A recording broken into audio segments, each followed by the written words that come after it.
ஈயாக்க நஅபுது, உன்னை வணங்குகிறோம் இறைவா, வ ஈயாக்க நஸ்தஈன், உன்னிடம் உதவி தேடுகிறோம், உன் உதவி இல்லாமல் ஒரு எட்டை கூட எடுத்து வைக்க முடியாது இறைவா. புரிந்து சொன்னோமா அல்லாஹ்வுடைய நல்லடியார்களே? அல்லாஹ்வுடைய நல்லடியார்களே, இப்படியே சூரத்துல் ஃபாத்திஹாவை புரிந்து ஓதாமல் எத்தனை சகோதரர்கள் தொழுதிருப்பீர்கள்.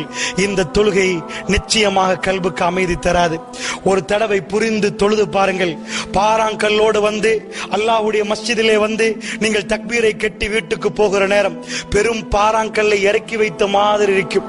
இன்றைக்கு தொழுவது என்பது பாறாங்கல்லை தலையில் தூக்கி வைப்பது போன்று தொழ வேண்டுமே, அந்த அளவுக்கு மாறிவிட்டார்கள் அல்லாஹ்வுடைய நல்லடியார்களே. சஹாபாக்கள் வேகமாக வருவார்கள், யார சொல்லலாம், தொழுகை நேரம் அல்லாஹ்வோடு பேச வேண்டும் யார சொல்லலாம். அடுத்தது அல்லாஹ்வோடு பேசுவது எப்ப யார சொல்லலாம். நாளைக்கு சுபகுகளே அல்லாஹ்வோடு பேச வேண்டும், யா அல்லாஹ் நான் அல்லாஹ்வோடு பேச வேண்டும் எனக்கு ஆசை, ஓடி வந்து விடுவார்கள். சுப்ஹானல்லாஹ். அதனால் அல்லாஹ்வுடைய நல்லடியார்களே, இந்த விஷயங்களை ஆழமாக புரிந்து